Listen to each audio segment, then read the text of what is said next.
The only way for evil to prevail is for good men to do nothing.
Welcome to the Liberty Without Compromise live stream broadcast. We are the only live, local, liberty-minded program in Kootenai County where we expose the political power players, politicians, and social influencers who have been so involved in recent days.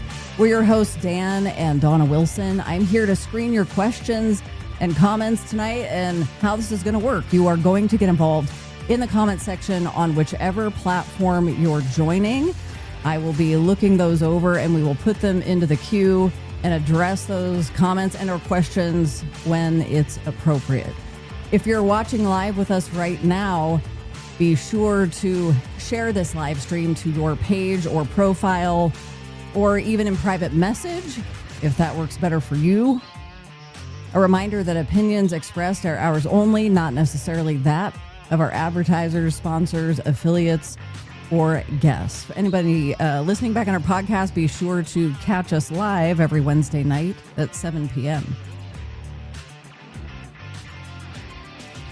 Tonight, we air one of the most important interviews that we've ever recorded to date in light of recent public statements released by Danielle Van Noy, statements detailing unreported sexual abuse during her childhood. Another survivor has now stepped forward. Her story intersects directly with church leadership active during that same time period.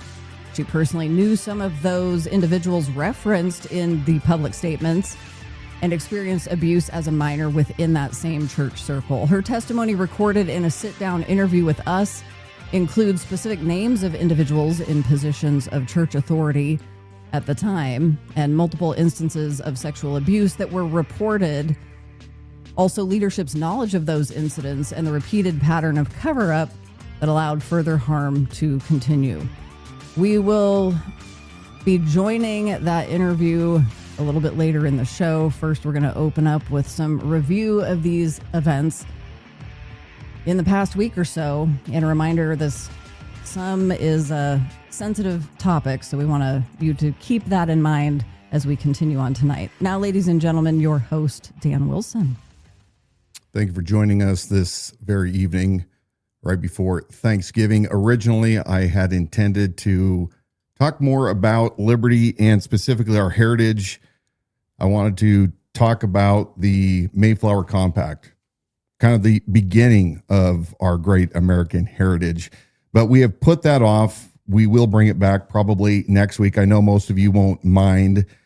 We've had a lot in the past 6 days that has come our way. And while we usually in the beginning monologue talk a lot about liberty and why we're here, tonight's topic is one of the reasons that Dawna and I are doing what we're doing. After the sheriff's race, we realized, and I say we because we are a united team, we realized that there was a lot going on that still was not being exposed, was not seeing the light. Men loved the darkness rather than the light because their deeds were evil. And we did not realize that a week ago, after this very night, a broadcast, 1 week ago tonight, that when we woke up the next morning, and a few hours into that morning, we would read a post that completely took us back, because we have been talking about Paul Van Noy, pastor of Candlelight Christian Fellowship in Coeur d'Alene, a megachurch. We shared, I personally shared my dealings with him, or lack of dealings, during the campaign. You can go back a couple weeks ago to those episodes where you can listen to the leaked audio. Now, I have my beefs with Pastor Paul. I have publicly stated I don't believe that he is fit to be pastor, and I've articulated those reasons why. Many of you have also started to question his authority, his leadership, his arrogance, and many of his character faults that we are seeing. But this was never about anything more than saying that I believe that Paul was untruthful and not fit for leading Candlelight Fellowship. A week ago tonight, or tomorrow rather, when we read those posts that his daughter Danielle posted to X, it opened up a lot of things. And then the very next day, we went on live again, Friday, the 21st, to talk about many things that were going on in the community. We don't have time to articulate those now. We'll be talking about some of those throughout this broadcast tonight. But just to be clear, before last week, I had no idea who Danielle Van Noy is. Dawna had no idea. What you're seeing right now is potentially the beginning of a great evil being brought to light. We're going to talk tonight about people's current reactions, those that are in support, those that are against. We're going to bring to you a story that is compelling, of somebody that says that she lived through similar abuse to what Danielle Van Noy has spoken about.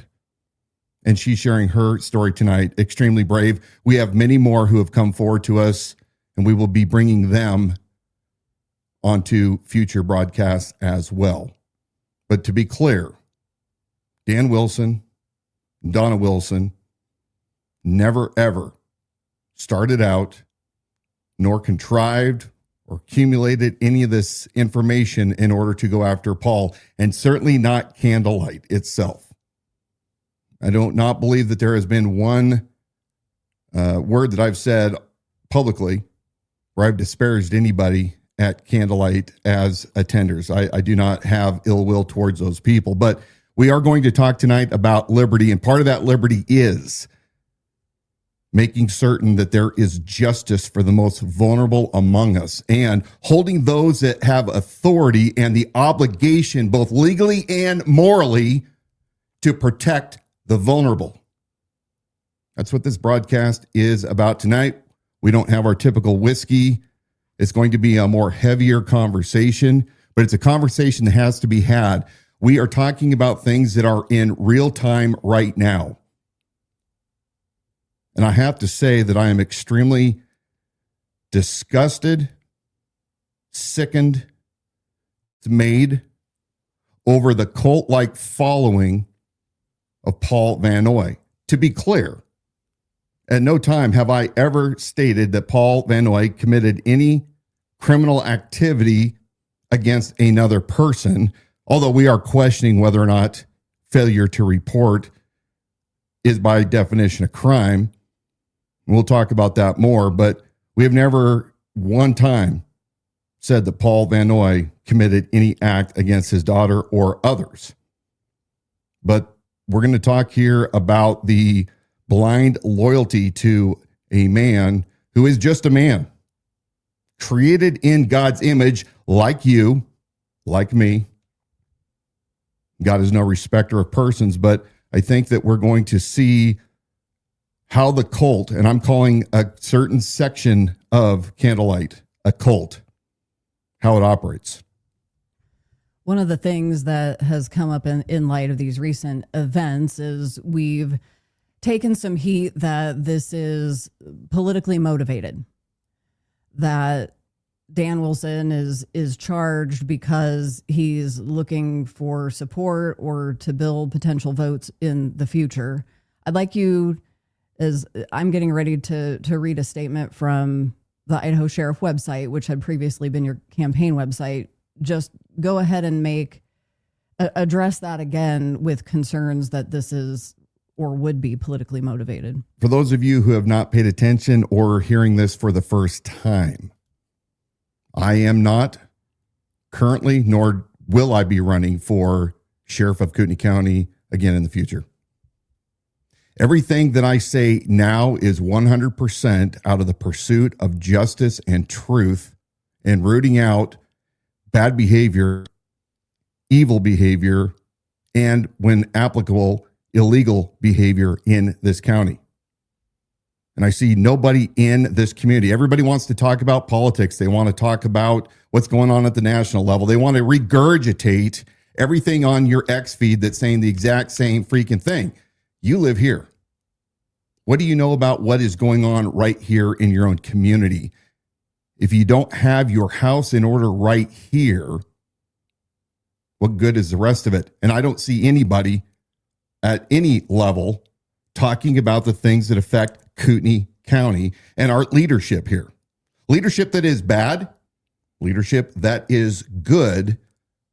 But I'm asking you all out there, if you love liberty like I do, if you are concerned about your community, that you band with me and throw off these labels of conservative and liberal and Republican and Democrat and actually look at us as Americans and those that follow Christ and are of faith.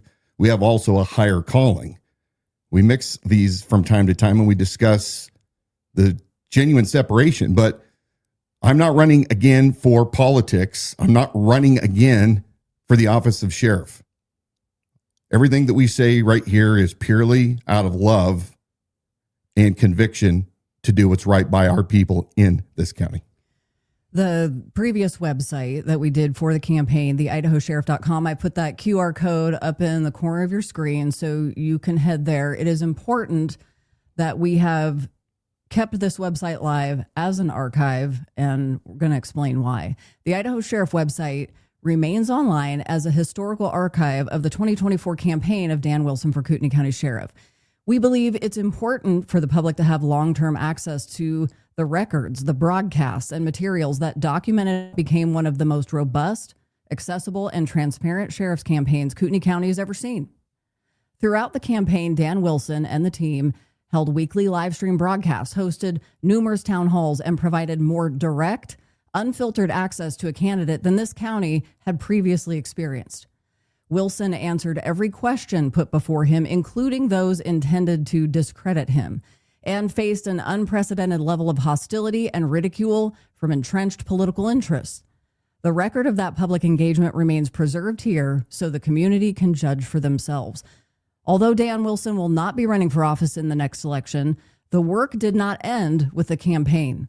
What we uncovered and what the public has since witnessed firsthand revealed systematic issues within our county: political corruption, mismanagement, coordinated intimidation efforts, and the disturbing entanglement of certain religious and political power brokers. Those revelations made it clear that our responsibility to this community did not stop at the ballot box. Obviously, for the ongoing coverage, you're joining us here. We continue to do these weekly live streams for the reasons that Dan has so eloquently stated. But the archives are there, the idahosheriff.com.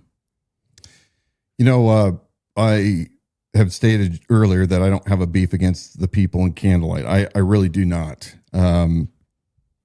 Where I do have the issue is a certain faction of Candlelight, and Paul was part of this, as has now been revealed over time.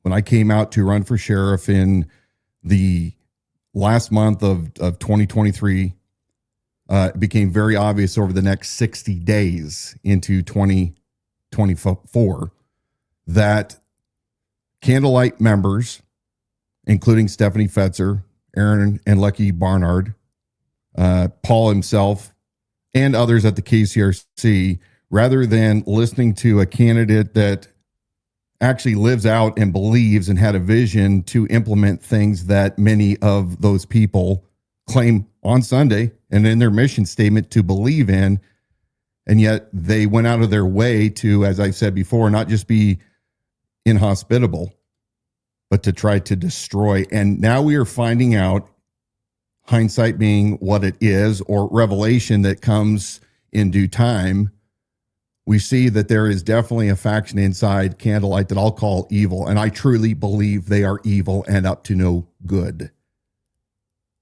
This past week, as Danielle Van Noy has come out publicly, made a statement among those that her father failed to protect her from abusers.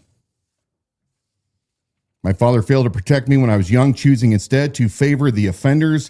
His decision to make an excuse for their behavior directly contributed to the further abuse of another young member of his church many years later.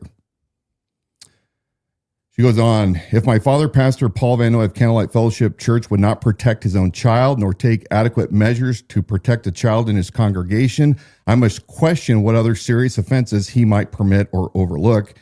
Instead of confronting the child abuse and sexual misconduct that arose from his failure to act, my father has chosen silence. He has refused to face his role in the ongoing pattern of abuse within certain church environments today.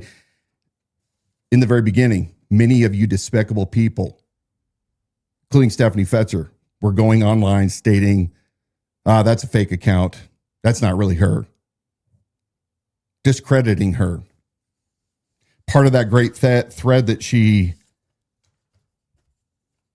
wrote, she included a text message between her and her father. Paul himself said this to Danielle back during her birthday in July of 2025. I'm sorry that I was not the father you needed and or wanted. I'm sorry that many times throughout your lifetime you did not feel supported by me. I'm sorry that I did not protect you from many hurts and disappointments.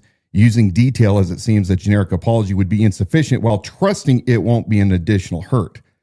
I'm sorry that I did not protect you from Jacob Saldana and that by failing to do so allowed for others to deeply be hurt by him.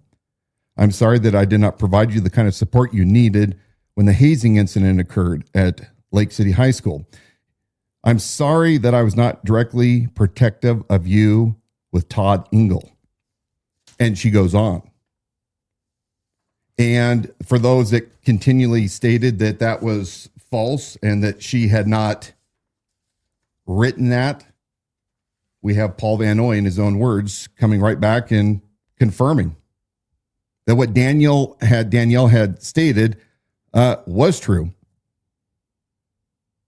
We already talked about this last week. We're pressed for time. You can go and see these Facebook posts by Paul, but the despicable behavior by those that should immediately be saying, wait a second, Paul is not admitting to any wrongdoing, but he is validating what Danielle had posted as being really from her. How many of you pumped the brakes and said, wait a second, these are serious allegations. Serious allegations against a pastor who is the leader of not only Candlelight Fellowship as the chairman of the board, CEO, elder, but also leading such organizations like the Kootenai County Ministerial Association. Instead of talking about maybe it's time for Paul to step back and an investigation to occur, fact-finding mission, Stephanie Fetzer is out there running her big fat trap, discrediting anybody that dares to challenge her. I think you have some of these screenshots you want to put up, and we're going to address. Yeah, I don't necessarily of Stephanie Fetzer, but this is to the larger point. I put this comment up on the screen for a viewer on YouTube. Thanks for joining us. It says, Paul with Stephanie Fetzer, and Aaron Barnard at his side is not a shepherd. They're skilled PR for predators. Again, this is his opinion, wrapping every cover up in scripture so the congregation keeps clapping. Mm-hmm. I wanted to bring those names up on the screen again because these are things to take note of. Prior to what's come out since Danielle Van Noy's statements on November 20th, we had been working actually for months on an investigation of Stephanie Fetzer specifically. She was somebody that came out as a political operative and a detractor to Dan's run for sheriff campaign. The name came up enough, and they were very calculated tactics, showing up in comments and saying very specific things proving inside intel and proving that it was intended for destruction, but cloaked in, hey, I'm just asking a question. We released that investigation. It's now been a couple of weeks ago. When that happened, within 24 hours, Stephanie Fetzer, whose Facebook profile had been largely public, it's one that she uses for communicating her political leanings and things she's thinking about, people she's running into, narratives, whatever you will. That really has been her main method of transportation for that communication. After that investigation was released, her Facebook profile was essentially locked down, or I'll say it went from being mostly public to mostly private. But something to take note of is that very intentionally certain things are left public so that as you're going to look, as we continue bringing up her name, you are going to see what she wants you to see. And that's one example, because we know that there are others. And so something else that was discovered today, there are other influencers like that who will operate in that fashion. And typically it would be, I'm going to lock this down so I don't get trolls. And then when this all just blows over, I'll go back public and back to business as usual. That's what Stephanie Fetzer has done for 20 years. So when you check that out, just a reminder, you will be seeing what it is and the comment threads on very limited posts that she wants you to see to continue to push the narrative, and with her intended backing of Paul Van Noy as these are not principled people. So the storyline shifts. It's like, okay, if Dan Wilson's presenting something that has now proven what I just said incorrect, my story is going to change to support my intended outcome to run cover for Paul Van Noy. That's what you're going to see there. And what other instances are we seeing where people who had been very vocal or information that was made public, what else are we seeing that's very rapidly we're seeing a shift? Yeah. And I think you have some of those screenshots that we can show, but look, we're going to say this again. Danielle came out at this time for a reason.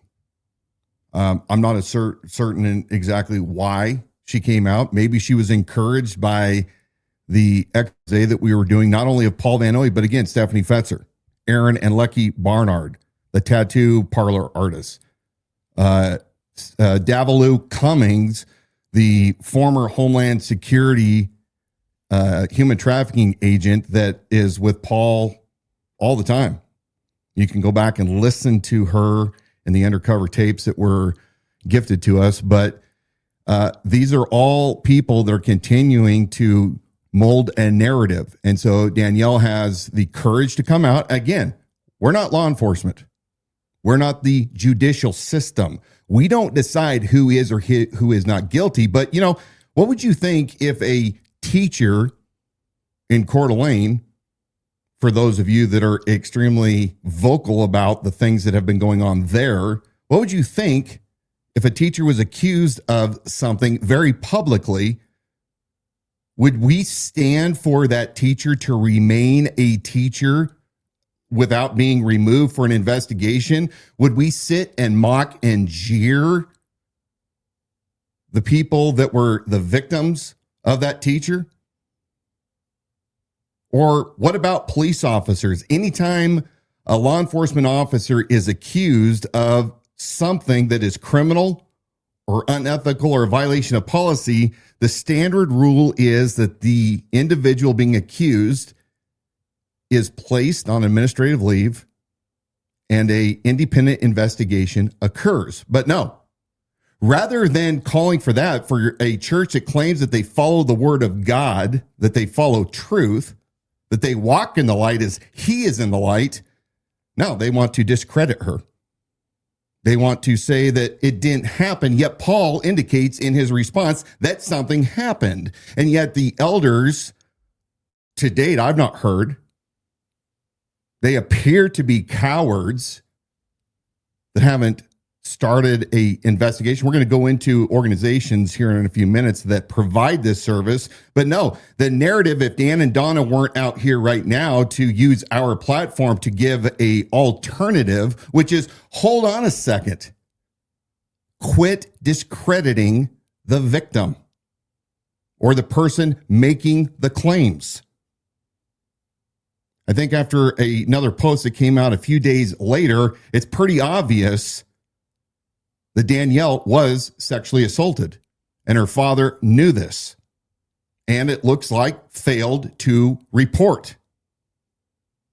And later on, another girl in the congregation or attached, I don't know how, was assaulted. And the same guy that he says, hey, I'm sorry I didn't protect you from, Jacob, my understanding is that he was convicted a few years ago of another sex assault against a minor. You have had people asking Jacob, what's the last name? Saldana.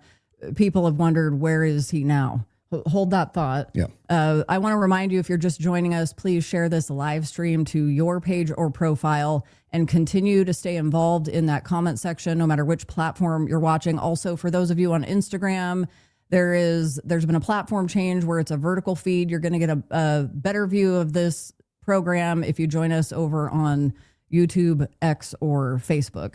One other thing I wanted to address when we talked about things that from social circles or website that are rapidly changing depending on what it, and it seems like locking things down, hiding. So to finish that I had brought up, what we found today is that on the Candlelight website, they have actually removed their Meet the Team page, which had previously, before hours ago today, been removed. Well, what we know is first is that Sarah Bailey, which is an administrative assistant, I believe, of Paul, she was running her mouth. That's her right there in the red. She was running her mouth pretty heavily, saying some pretty disparaging things.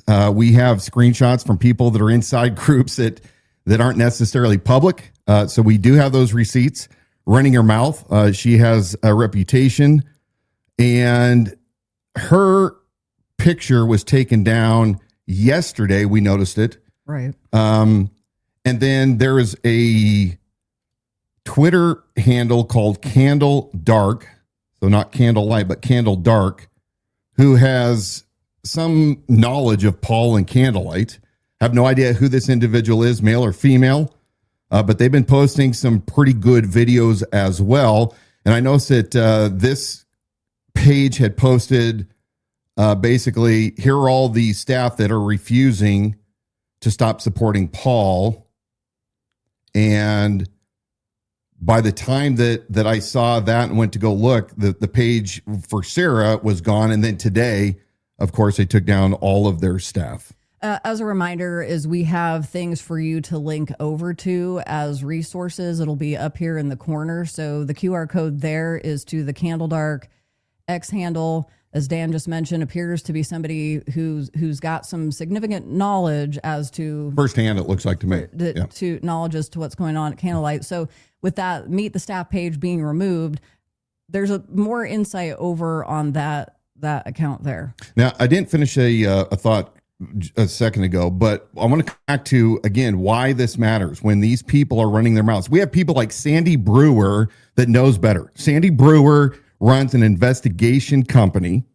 She ran her mouth and defended the fact that Paul didn't have to report. There is a misnomer, people, about what a mandatory reporter is. And pastors are like attorneys, and there is parishioner clergy privilege, but that only is if the violator, the person that has committed something, goes directly and tells the clergy themselves and says that can't be dispelled anymore or spread, rather. It does not apply when your own child is assaulted. It doesn't apply if you have firsthand knowledge or even secondhand knowledge. You have an obligation to report. So, Sandy, what a hack you are. Art McNamara, you're another hack. I can't believe you're an attorney. You got to be one of the stupidest individuals to ever have the term attorney associated with your name. And I've known a lot of stupid attorneys. How dare you people inside these chat rooms stick up for not reporting in a house of God like you guys all claim that you're attending, because you have to protect. And then, as we see over and over again, just go to julieroys.com, see how many churches are involved in cover-ups of sexual abuse inside their walls, where they're the only ones that can, restore somebody. Look at Doug Wilson just south of here in Moscow, I think at Christchurch, where you have a guy that was convicted as a pedophile. And then he's eventually, after he does his time, he comes back to the church, and Doug Wilson is heard on this CNN interview where he justifies later marrying this pedophile to another much younger woman because it will help control his urges. This sickness where people believe that the church is the final authority is absolutely factually, unbiblically found. Paul talks about the fact that the government is there to wield the sword. This isn't back in Israel when, before kings, they had their own penal system. This is modern day. You live in the United States of America. You abide by the rule of law here. And to deprive the vulnerable, to fail to protect the vulnerable, you might as well just go down and get that millstone, throw it around your neck, and go jump in the lake right now. So all of you sorry individuals that are shaming people that are coming out, if Paul had a real handle on this, he would have met it immediately, either with facts to contradict what was stated, show a police report. Maybe he has one. I don't know why he hasn't released it yet, but show something other than, I'm not going to discuss this publicly. Well, why has this become a public conversation? There's been an outcry about that. Lots of comments and opinions. This is something that should be handled between the family, the church, and then and only then law enforcement if necessary, if it's deemed necessary.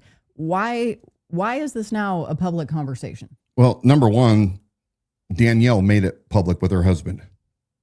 Adults. Number two, my belief is it wasn't handled inside the family. It wasn't handled inside the church. Paul's statement, I failed to protect you. I failed. I wasn't there for you. I mean, Paul's own children that are here locally have a history of bad behavior and run-ins with the law. So this is public now because the church, those inside the walls, had to have known this isn't an event that was done in a vacuum. There are people that knew about this, and there's no justice. So when there is no justice, this is absolutely the best way to bring this out into the light. And it is public, and it was done specifically for a reason. And maybe just now, what has been in the darkness will be brought into the light. We're going to listen to somebody here coming up that's going to be another example of the failures of Candlelight leadership to act biblically and lawfully. And I went to prison. One of my very closest friends for many, many years was Todd Engel. Todd Engel, he went to prison for a long time. Do you know Todd? I've heard the name, but I don't know him, no. I led him to the Lord. I discipled him, and he had this, what I would call the Bundy spirit, if you want to use that terrible expression, which now I'll ask for confidentiality as well. And I used to try to talk him off the line all the time. I said, dude, you got to stand down. You can't do this. Until finally, when the Bundy Ranch issue came up there, and he ended up getting everything he owned seized. And for many years. And I remember, sorry, this is emotional for me. No.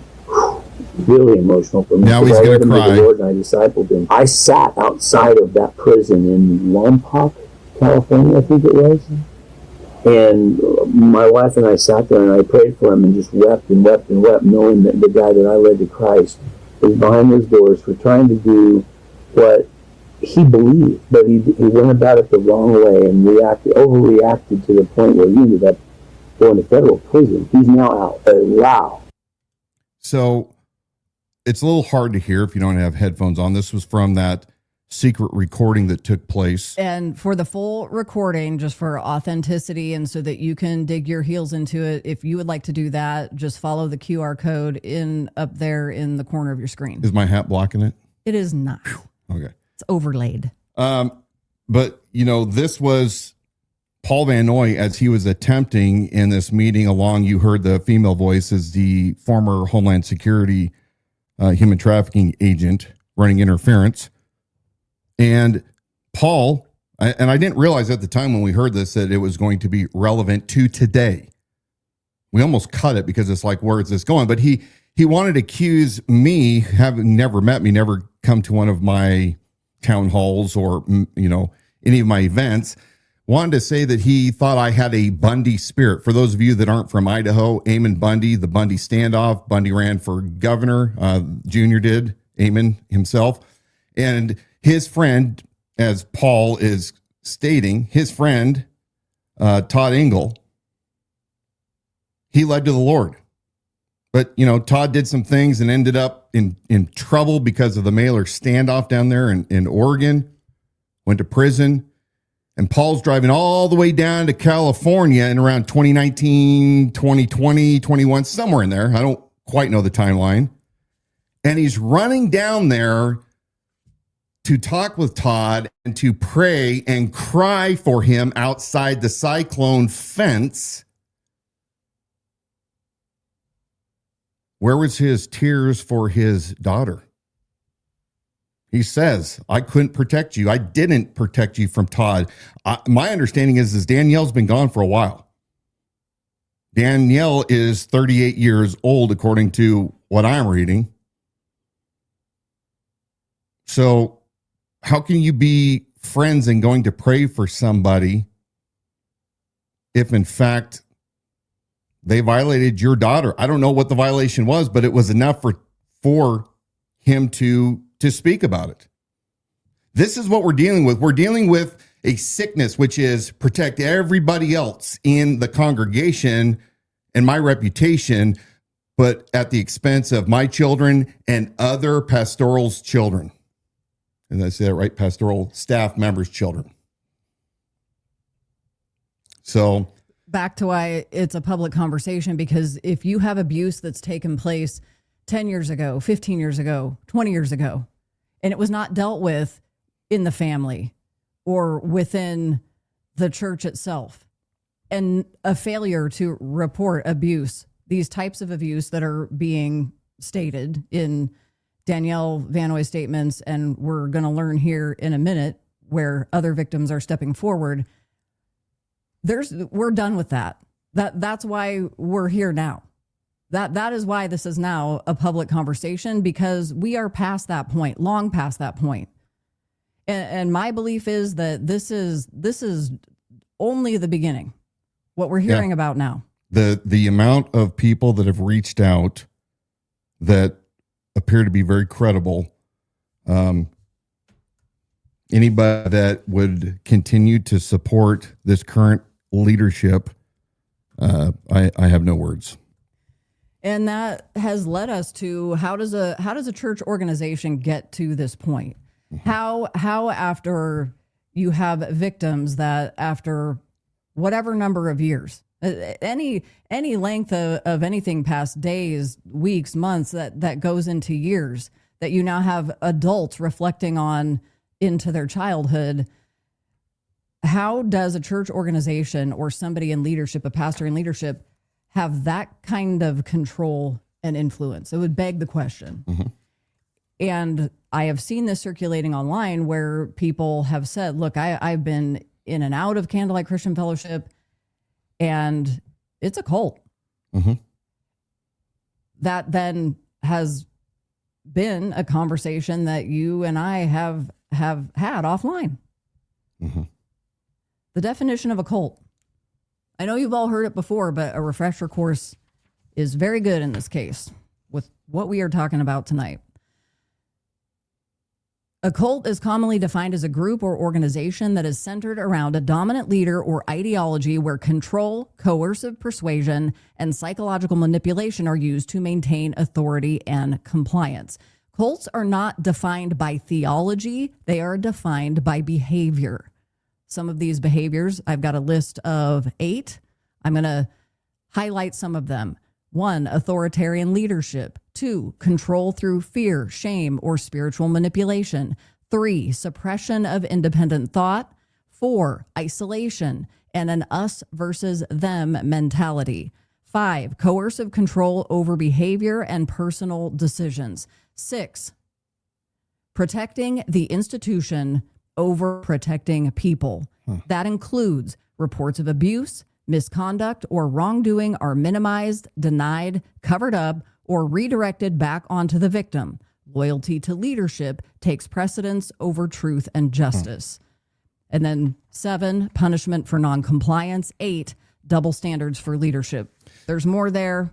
Yeah. Let's show my my slide on Candlelight. So you guys can all go to Candlelight Christian Fellowship's website and go to the About Us, go to what they believe so you can read it for yourself.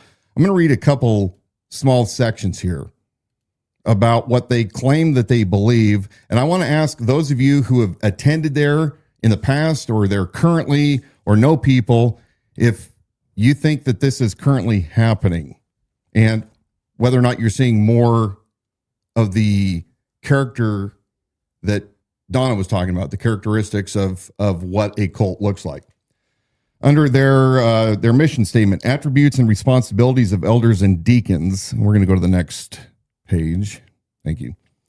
A person holding the office of elder at Candlelight Christian Fellowship is responsible for the spiritual oversight and health of the fellowship. They are called upon to counsel, admonish, and hold accountable the senior pastor as he leads. It goes on. At Candlelight, the pastor serves as chairman of the elder board and serves as one of the elders. He is accountable to the others in the overall ministry. In the process of raising men and women into the place of service and leadership, we desire to follow the specifically designated guidelines as described by the scriptures. Next page, under accountability. Pay real close attention to this. Men in leadership should be men who humbly adhere to counsel and make themselves accountable to fellow believers. No man will ever be great who has not first learned to be a faithful follower. It is of greatest importance to understand that a leader in the body of Christ is a servant to the body of Christ, not a ruler who dictates to and lords over the flock of God. An independent, glory-seeking, power-hungry, and or self-willed spirit must be set aside if one is to be a servant leader to the body of Christ. Because people look to the elders and deacons in the assembly, this local assembly as examples, it is important that their lifestyle depicts integrity, consistency, and faithfulness. Paul told Timothy to be an example of the believers in word, in conversation, in charity, in spirit, in faith, and in purity. 1 Timothy 4:12. Does that sound like Paul? You know what my answer is several weeks ago when I heard the very things that he was saying, the lies, and not only just the lies in the secret conversation, but the arrogance of a man who says that you have to know how to get to him if you want his attention, that if you want to get his attention, you have to take him out to dinner.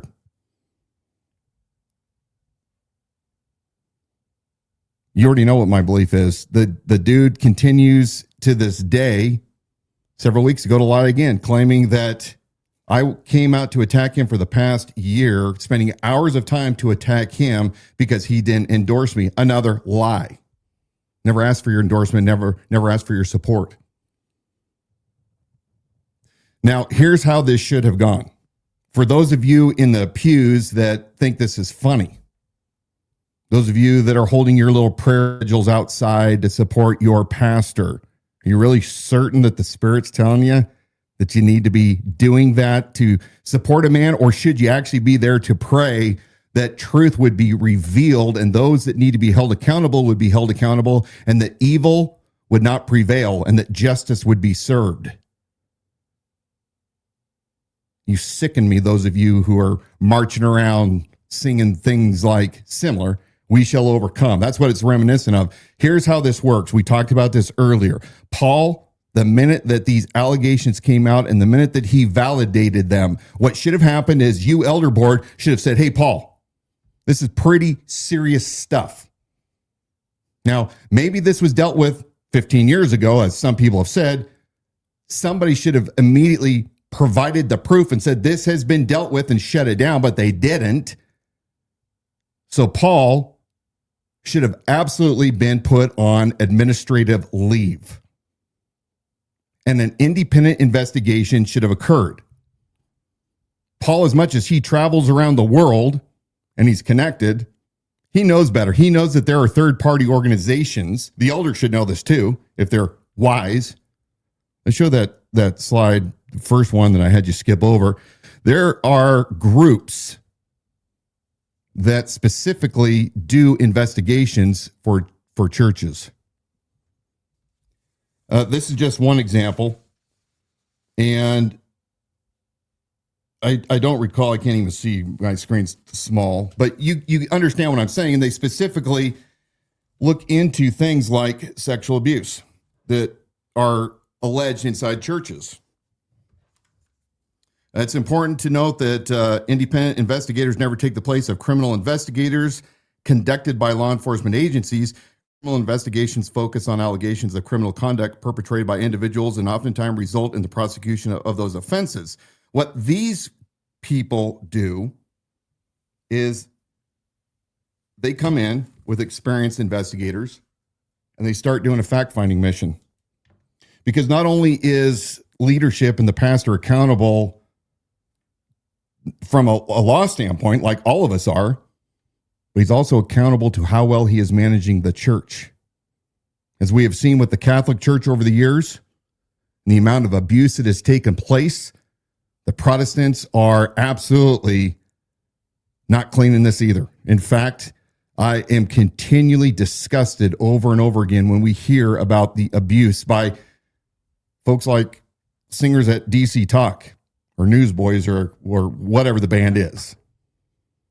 And you hear about pastors in big Texas churches and in Illinois, in California, in Florida. It's all over.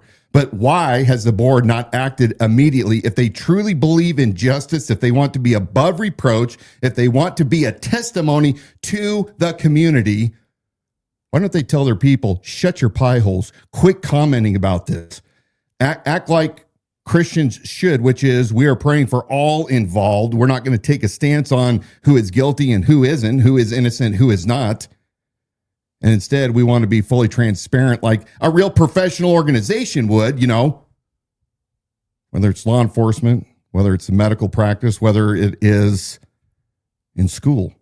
But no, we have people like Matt Smith that think it's awesome that Paul Van Noy got up in the pulpit last week, so 72 hours after Danielle's post dropped, and instead of sitting it out, no, this arrogant individual, this bulletproof dude, decides that he's going to go and preach. And of course, he wrote these notes up, 3 weeks ago, but he calls his daughter,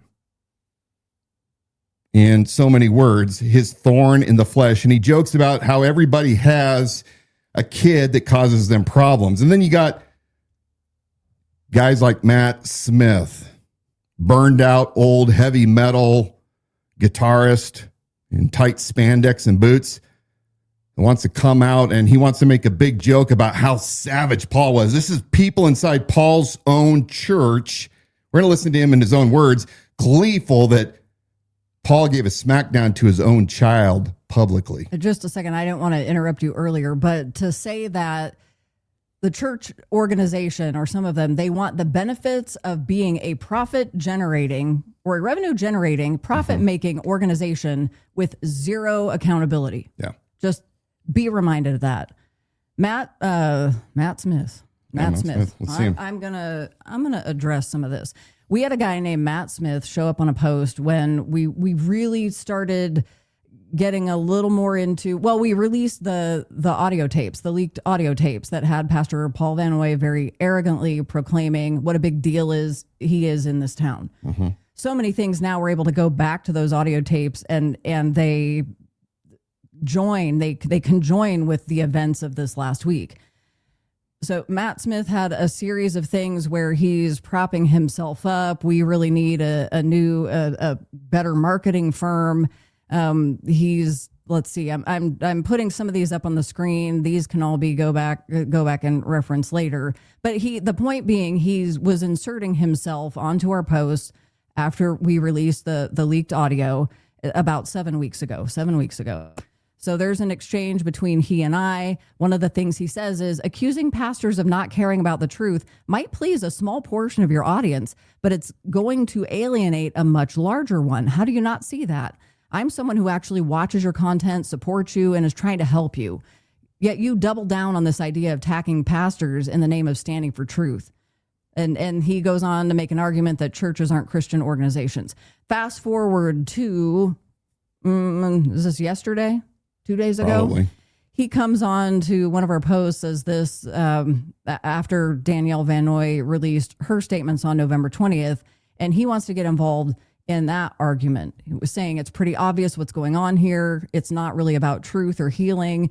You're taking a private family tragedy and trying to turn it into a public show trial against Paul.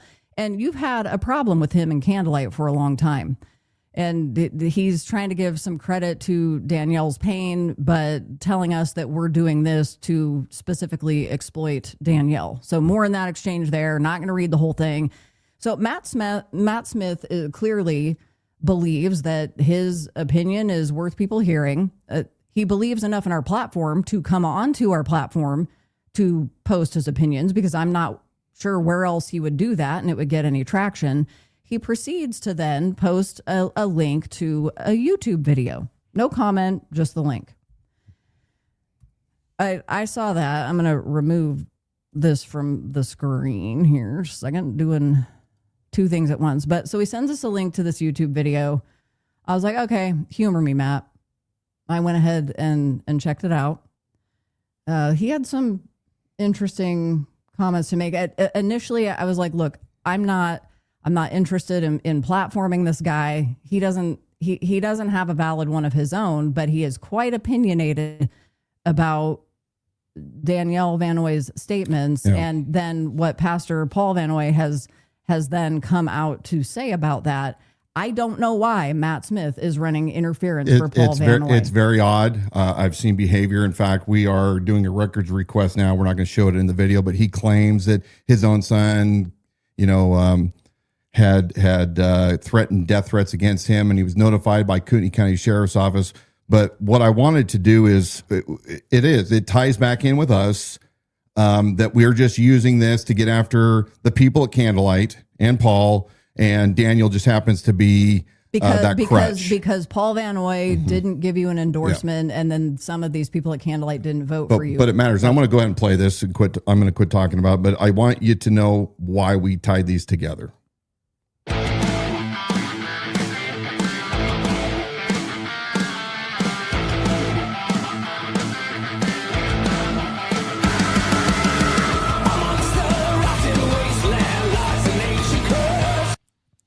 But what's been going on right now, this kind of got on my radar, and we got some interesting characters involved, a lot of them. I'm just going to hit on the key ones. His daughter, son-in-law, his son, himself, and Dan Wilson, who likes to call himself the Idaho sheriff for some reason.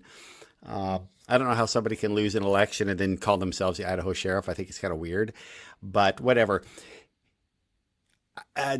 What's her name? The wife, Wilson, Mrs. Wilson. The real Mrs. Wilson. Did an article, at least her name was on it.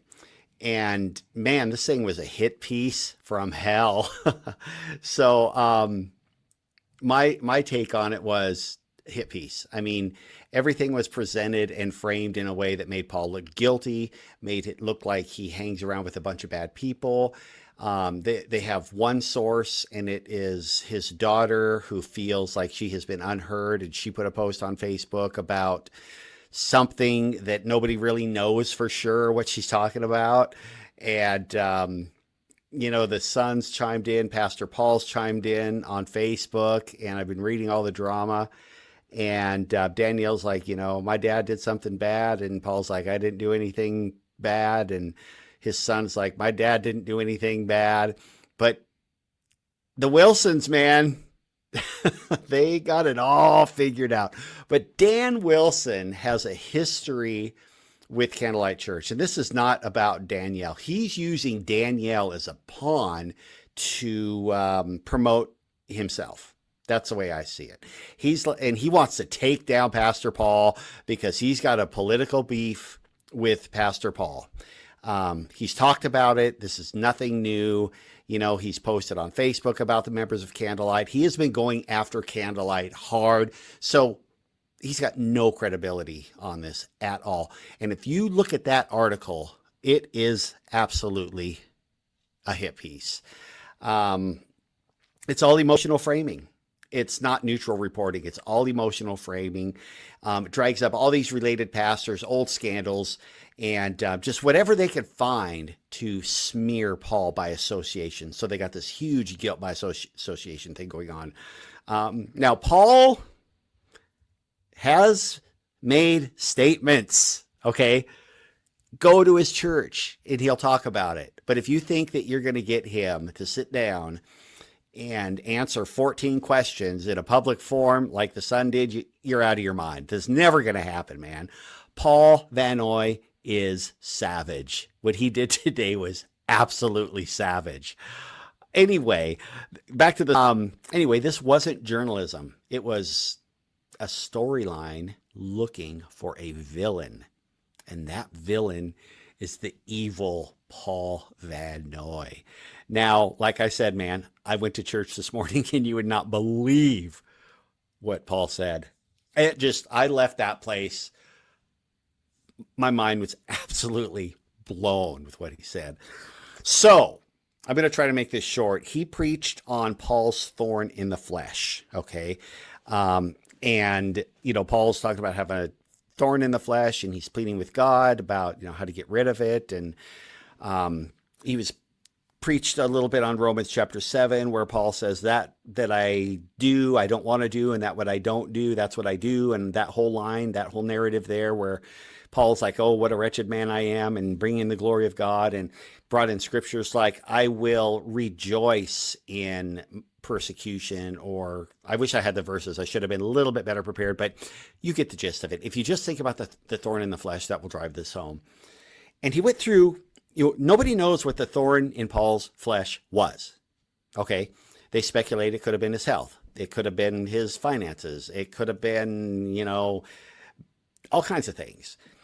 But it's vague. And Paul goes through some things. For example, finances can be a thorn in the flesh. It could be a demon, it could be all these things. What is it? What is it? And Paul actually, and this got some laughs. He said, could it be an ex-wife? Is that the thorn in your flesh? And, that's classic Paul Van Noy, man. He just says stuff off the cuff and you think about it, you go, yeah, I guess that could be, but a lot of things could be. And then he says, and this is the bomb that he dropped today. Could it be your offspring? I was just like, what did he just do? That was his response. So he basically said that his offspring right now is a thorn in his flesh.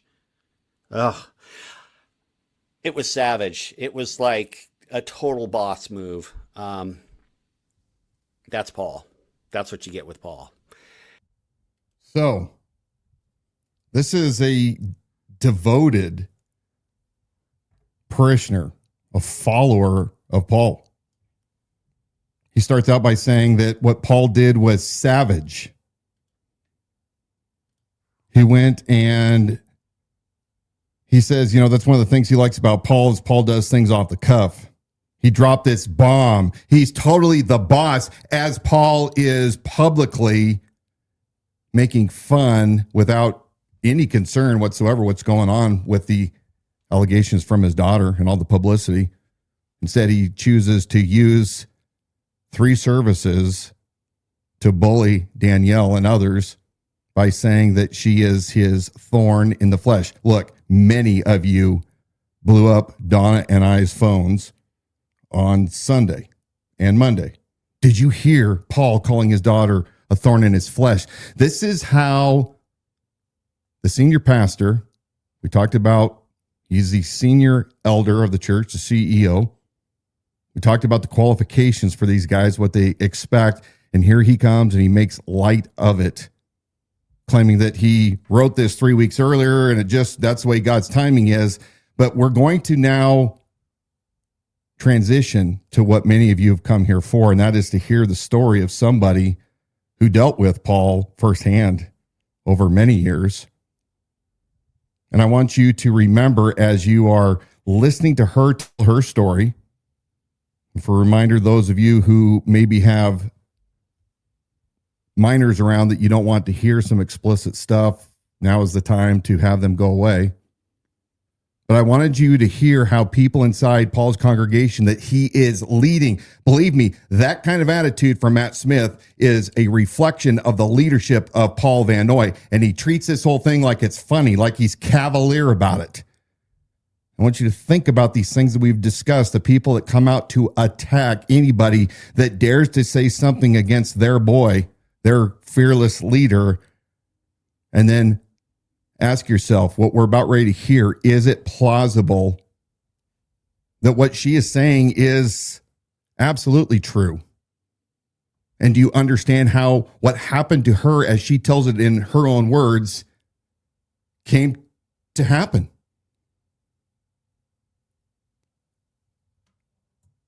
I'm extremely appreciative of our next guest that we pre-recorded earlier today,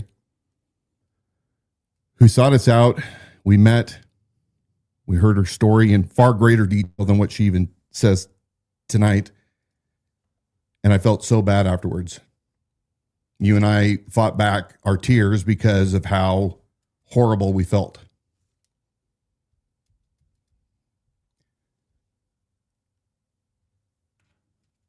We don't know. We're not law enforcement. We don't know, but we do know that if you don't step in the right direction to do what you are mandated as men of God are mandated to do, to him that knows to do good and does it not, to him it is sin.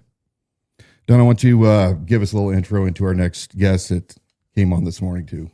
Tonight, we're going to continue a difficult but very necessary conversation. Over the last week, this community has watched a series of revelations unfold, from Danielle's public statement to the response from church leadership to the wave of testimonies that are now emerging from people who we were present during those same years.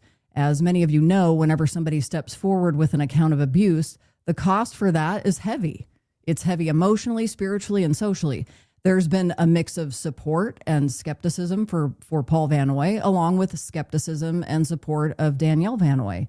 People are still coming forward, which should alone tell you something. Earlier today, Dan and I conducted a pre-recorded interview, as he mentioned, with a woman whose story intersects directly with some of the same church leadership at the center of the current events. She was a minor at the time of her abuse. Her account is detailed, direct, and corroborates key parts of Danielle's story. She also describes several incidents that were known. They were known to leadership and covered up for years. We want to be clear before we roll this interview. We are not accusing anyone of a crime. We are giving voice to someone who has lived through what she describes and who now has the courage to speak publicly. And she's not the only one. More are coming forward. What you're about to hear may be difficult, some of it graphic. It may also bring clarity, especially for those who have been told that this is exaggerated or not that bad or legally irrelevant. This testimony stands on its own. And with that, we're going to transition.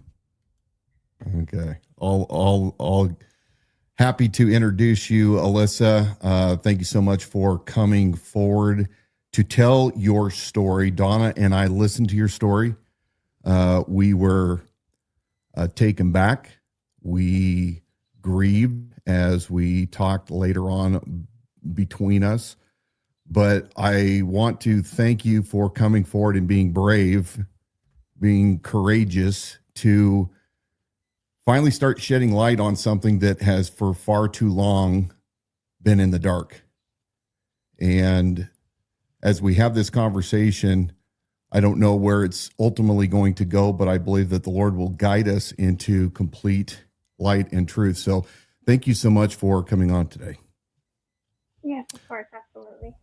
So tell us a little bit about your background. Where are you from originally? Where'd you grow up? I was born here in Coeur d'Alene, kind of been a native, moved around. My family lived in Panama for a little while. I moved to the Philippines, moved to, like I said, Panama, just back and forth, but always came here. It was always home. And your relationship with Candlelight Church started when? Back in the beginning, when they were just teeny tiny. I remember being in like almost a warehouse, like a strip mall, and then moving to Lancaster, and then moving to the bigger church. How old were you when this started? When you first started at Candlelight? Do you remember? I'd say 12 or 13. So you were still in junior high. Yeah. Okay. So tell us a little bit about your family and your background, and kind of you shared with us when we spoke kind of about your family dynamic. So when I was 4 or 13, my mom married my stepdad, Pastor Eric Thompson, and he was the worship leader at Candlelight. We were a homeschooling family, a large family. There's 11 of us total, all girls and one boy. We entered the church. He became the worship leader. My mom served in the worship band. We just kind of were integrated from the very beginning. So you guys were around Pastor Paul and his family quite a bit. Yes, absolutely. How well did you know their family? I knew Pastor Paul and his wife more than I knew his kids. Danielle and I were almost the same age, so we, like pastors' daughters do, we kind of crossed paths. We kind of joined the same activities, youth group and things like that. But I couldn't say that we were like super close, but we were definitely known in the church as the pastor's daughters.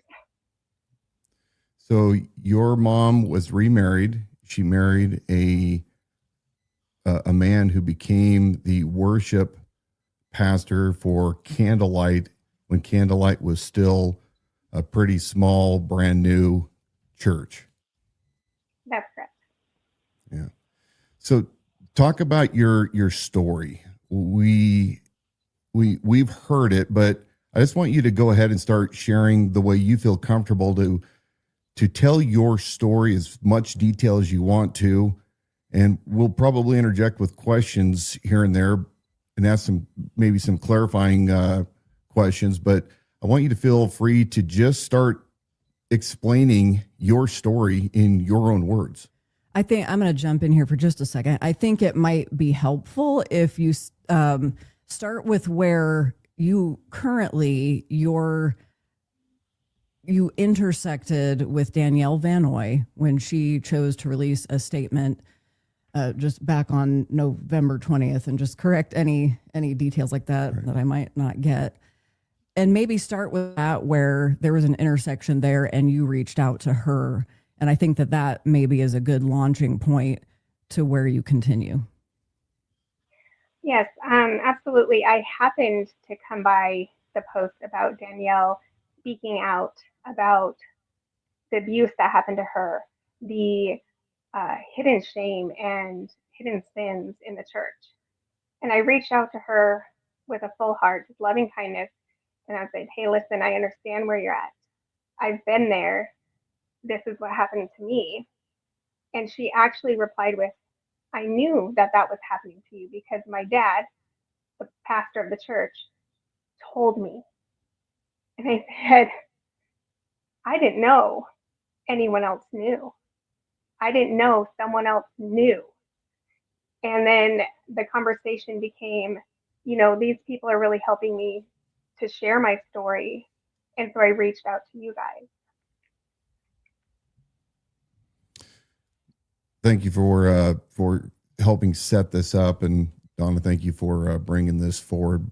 Now, as you, in your own words, you said that you and Danielle were chatting, and Danielle said she knew about it. What was it that she knew about? Well, as my stepdad, Eric Thompson, Reverend Eric Thompson is what he called himself, he struggled with his emotions towards me from the time I was 12 or 13. There was many times when my younger brother and sister would call him dad. And at one point I referred to him as dad. And I remember driving down the freeway and we're in the car and he says, "No, don't call me that." And I was like, "Okay, why not?" And he said, "Well, it's not appropriate."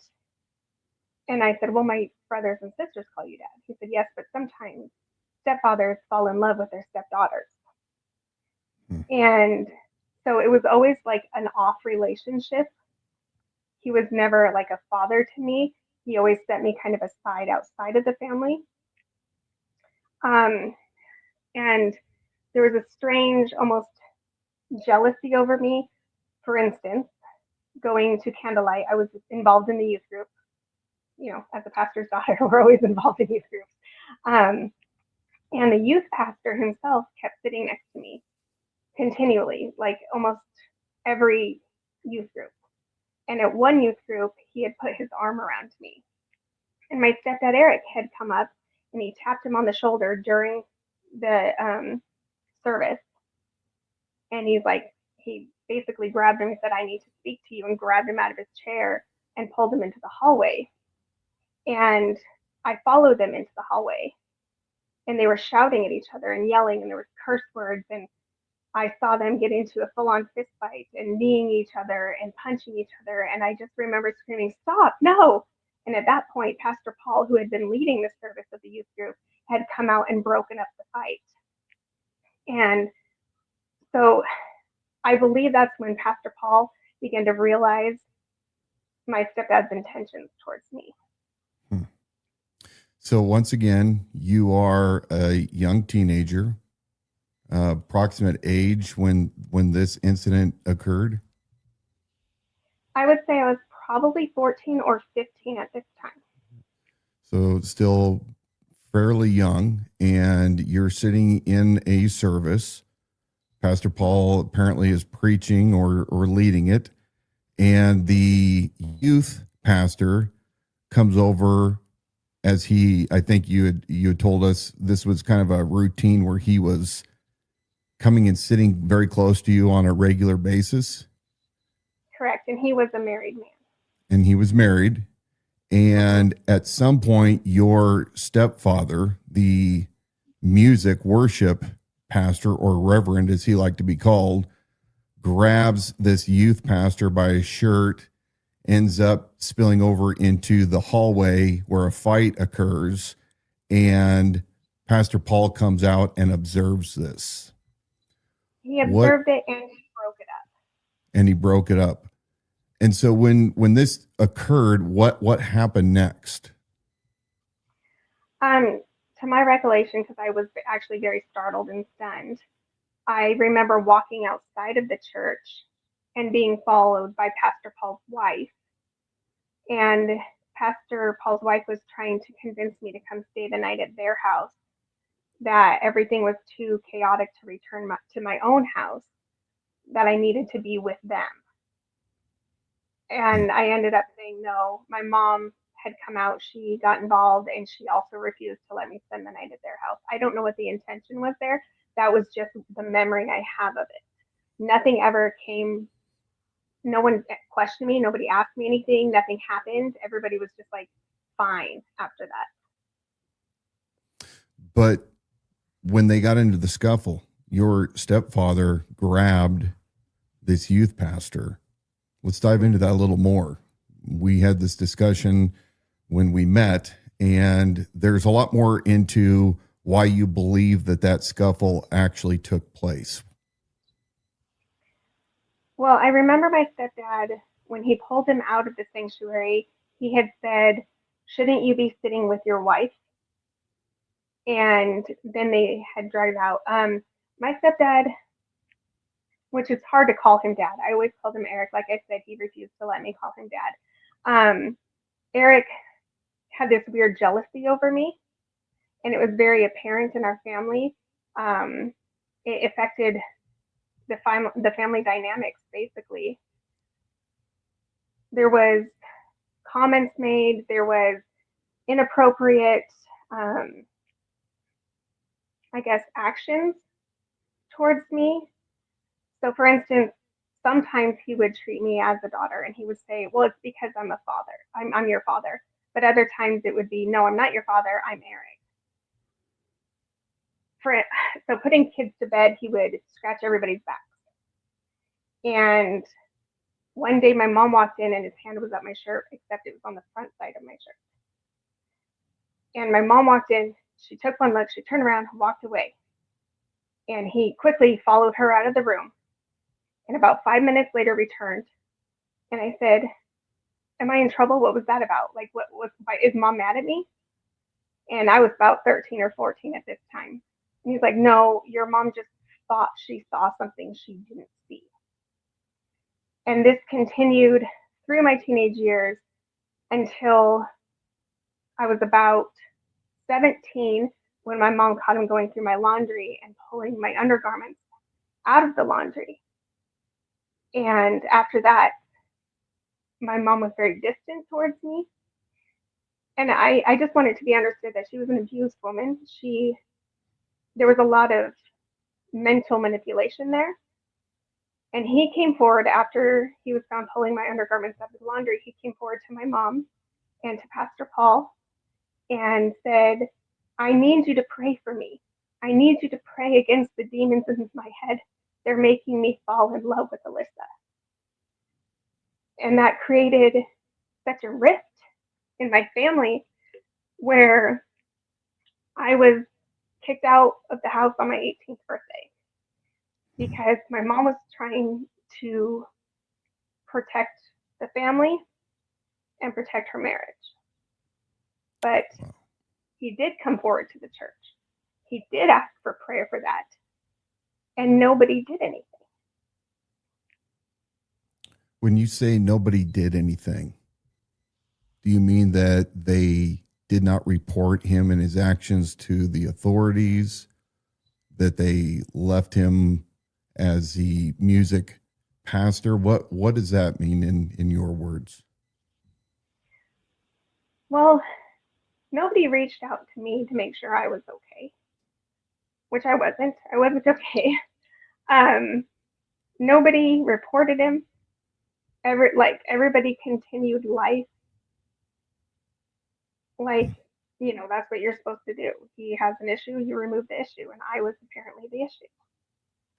Did he continue in an area of service in Candlelight Church at that time? Once you realized it was a known issue that had been brought forward, was he still in a place of leadership at all? I believe so, yes. He was still involved with that church. Do you remember approximately what year or years this would have been?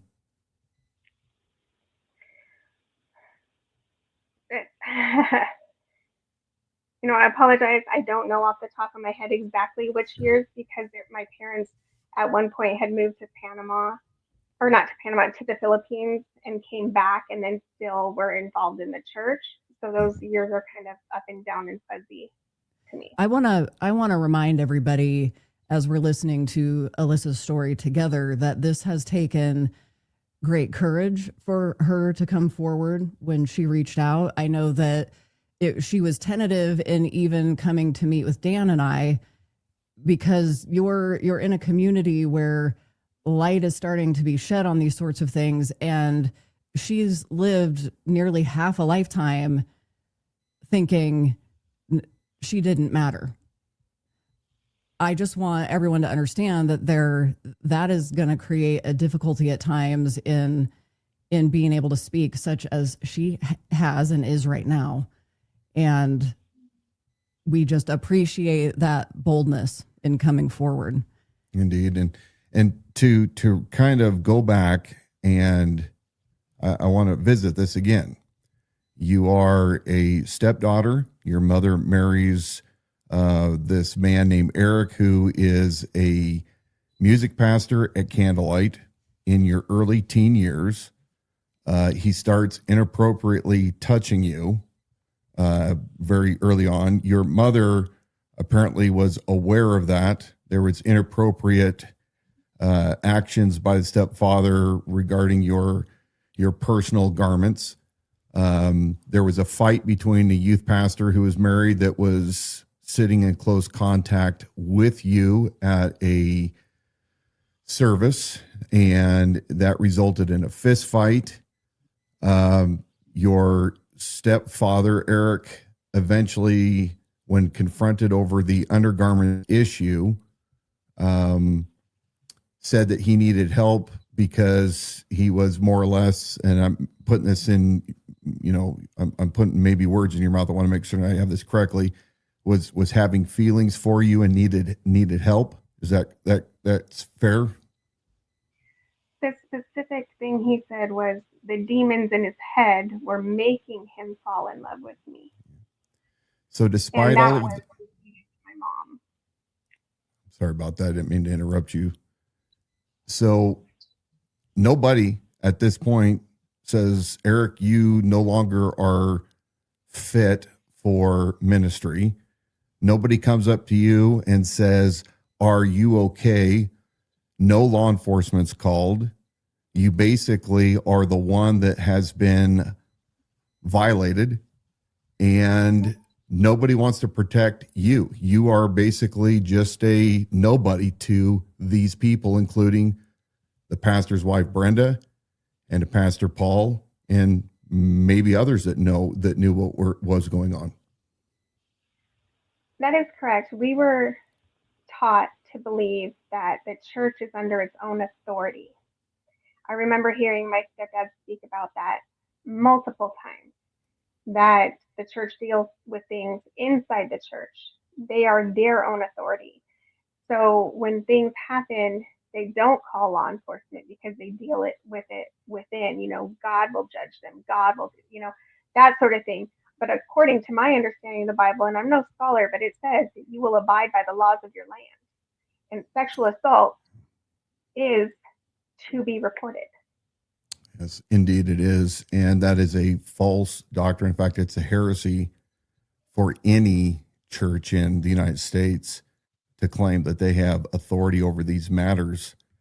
Governments are set up to wield the sword and to mete out justice. And it sounds like that no justice was ever received by you for what was taking place. There was another incident that happened.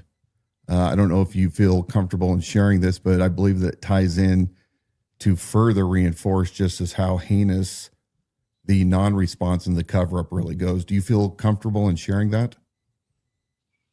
Kind of, which one? There's a lot. The one where you ended up in the hospital and people were trying to coerce you into a statement that was not true. So there was an incident that happened in my life when I was 17. Ultimately, I was attacked in a parking lot. And I was taken to the hospital. And then several days later, I would say more than a week, I was taken to the police department to give my statement. And my parents had called Pastor Paul, but I can't remember if he didn't show up or if he was unavailable, but Pastor Steve Cooney showed up. And there was a lot of pressure on me to basically not say anything, to not speak out, to not get, they were telling me that it was something I was hiding. Like I had a secret boyfriend. I had this going on. I had, I knew the person. I set it up. But the nurse came to me and she said, all reports say this was a forced action. Everything I've seen, this is a forced action. But I was still being told that it was my fault, that I shouldn't speak out. So I'm really sorry that happened to you.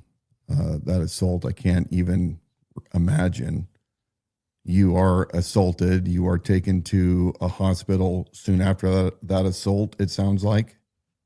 Directly after, yes. And you're examined there by emergency room doctors. And go ahead. I remember the nurse's name. Her name was Deb Wilkie. And she came to me because she felt like I was under pressure. She said, everything on your body tells me this was not consensual. And you did not know your attacker, or did you? I do not believe I knew him. Or them. Why do you think that Paul and others did not want you to? Why do you think they were trying to reframe the entire event from being an assault versus you had a secret boyfriend? Why was that, do you believe? You know, I've racked my mind for many years on that. I don't know. I've never figured out an answer. I've gone through everything in my mind. Maybe it's because my stepdad's the worship pastor. They don't want people to know about this. They don't want people to coddle me. They don't want attention on me. Maybe they're trying to protect me. I went through everything in my mind. I don't know why it wasn't spoken louder. I don't know why I wasn't protected the way I should be. And that goes on to my very own daughter, the same pastor, Steve Cooney, that I just mentioned, who showed up that day. When I got married and we were involved in the church, we decided to become missionaries, my husband and I. And we ended up moving to Panama with the church, like the church was supporting Pastor Steve Cooney and his wife and his two grandsons in Panama. And we moved down there. And my daughter she was about 4, maybe 5 years old at the time. He would often bring his grandsons over, as neighbors. We knew each other. We spoke English. It was comforting. But he would often bring his grandsons over. And one day my daughter came to me and she said, I don't want to play with them anymore. And I said, girl, honey, they always come over. Come on, it'll just be fun. And she started crying. And I said, baby, what's wrong? And she says, I don't like what they do. I said, okay, can you tell me about it? And then she pulled me to her room and showed me in the closet. And I said, what happens in here? What's going on? And she then inserted her hands into her underwear. And she says, they touch me like this. And so immediately, as a mom, as a protector, red flags are raised. I told my husband, and we were like, we're not having those boys over today. My husband had confronted Pastor Steve at that time. Steve was very much in denial, very much angry. He said that would never happen, and it must be the movies that we let my 4 or 5-year-old watch. So we shut down. We didn't know what to do. We called Pastor Paul from Panama, and we said, hey, what do we do here? This is what's going on. We never got any replies. We never got direction. But within 2 days, I would say maybe 3 at the most, Pastor Steve Cooney and his wife had moved to another country, which was Uruguay altogether. They just up and moved, and we were left in Panama with no direction or no support. We didn't know, we returned, and nobody ever contacted us. Nobody ever said anything. We tried to contact the church. Nobody supported us. So I want to make certain that I have these details correct. Later on, you go on to get married, and you and your husband and young child or children go to become missionaries in Panama, and you are working alongside this pastor you're calling Steve Cooney. And did you know Steve Cooney prior to going to Panama? Yes, we did. He was actually one of my stepdad Eric's very best friends. So we were very close with him and his wife Marlene.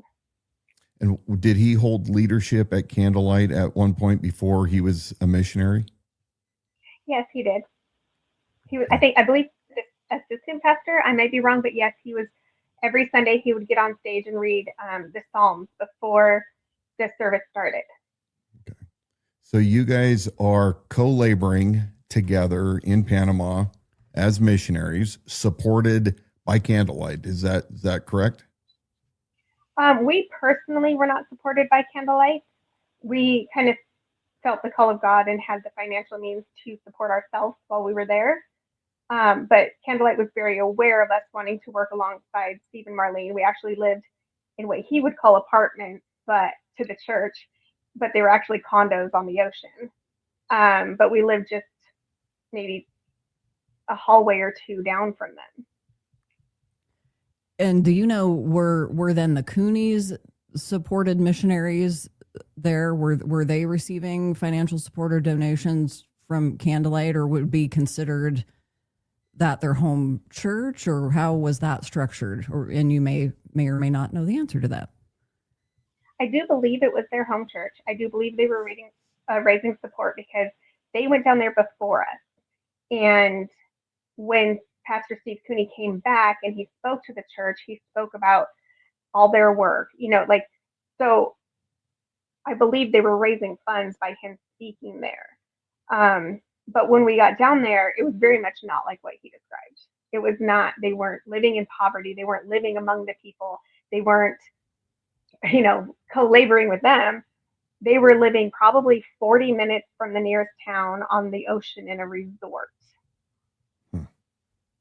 Did you observe them doing missions type work at all in that time frame when you were there with them? I can think of one time in the months we were down there that they visited an orphanage. They were trying to get my husband to do some construction work on the orphanage. But I could tell by the conversation and the dynamics that these leaders at the orphanage did not know him from before that day. And how then would that differentiate from what he was reporting back? As you mentioned, if he would come back to the States, speak at Candlelight, do you know then the differences between what he was sharing was happening versus what you observed was happening? Well, when we made the commitment to move to Panama and work alongside the Coonies, my ideals were we're working in an orphanage, we're taking care of these motherless children, we're doing that, that's what was known to us. When we went down there, it was okay, get settled, spend some time on the beach, we're going to take the kids to this, we're going to do that. And I kept asking, it's like, when is this work going to start? When are we going to do this? So I would say like one time in the months we were down there was actual work. But after you discovered the issue with your daughter and the grandsons, what were the approximate age differences between the grandsons and your daughter? My daughter, I want to say, was 4 or 5, very young at the time. His grandsons ranged, my guesstimation would be 9 and 11 or 9 and 12. So they're, a few years older. So you go and you report to Steve, and then without any knowledge, you guys, I would assume, were in regular contact. He just is up and gone, and you have no idea where they went. There had been, so the incident happened. We reported it to Steve the same day. He had come over to our house, our apartment at that time, and he said that he beat his grandsons and they'll never do anything like that again. But then the grandsons showed up on our doorstep, and they had just gotten back from town, and they're showing us all, the stuffed animals and the toys and the things that they had gotten that day. We sent them back to Steve and Marlene's apartment, and hours later, our phone rang. There had been some sort of medical emergency with Steve's wife, Marlene, in the shower, and they asked that if we could come help. But by the time we had taken the voicemail, they had already sorted it. And then after that, it was nothing for a couple days, and then Steve and Marlene were gone. But you did, inform Pastor Paul.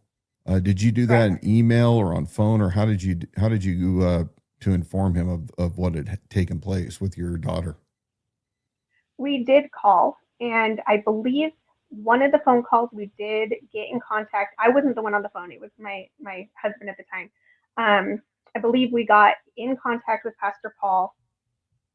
He seemed very reluctant, exasperated, kind of like, let me research this further, let me reach out to Steve, that sort of thing. And then nothing after that I know of. And I believe my husband and I would have talked about that. Yeah. So it just seems to be a track record where abuse, or even if we're going to give it to the critics, alleged abuse is reported, yet no real investigation, whether it's law enforcement or even, if you're going to go down the route of the church self-governs itself, nobody ever came and interviewed you. Nobody came ever to your aid. And for most of your teenage years, you were in essence a victim that was suffering in silence. Well, that's, as a pastor's daughter, there's a lot that gets hidden because they want to save face. And I'm not just coming out against Pastor Paul. I'm not just I'm speaking my truth. I'm speaking what I have lived. And it's not just one church in Coeur d'Alene. It's multiple churches. There's a church that's still active on Prairie Avenue that knew about my abuse from my former stepfather, who had passed away for over 10 years. And what they told my mom was to go home and pray for your husband. But nobody stepped forward. Nobody protected me. And just to reinforce the fact that none of us here, yourself included, are accusing Pastor Paul of any sexual abuse or sexual assault. Just to be very clear for all of you out there, we are not. What we are painting the picture is this decay inside churches where predators are inside in leadership roles with authority. They are abusing the most vulnerable inside their respective congregations.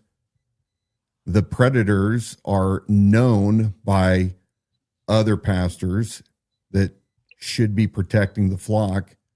And instead of protecting the most vulnerable, those that are victims, those that have been sinned against, there has been nothing but cover up and an attempt, if even, for self-governance inside the church. Is that a fair statement? I believe that is a fair statement. But it's not just Candlelight. There are other churches that are covering things up. I have a hard time speaking out. And I've even had people tell me, why does it matter now? Your stepdad has passed away. Why does it matter now? Your mom has passed away. And it's not about that. It's about the fact that it is going on. It hasn't been handled.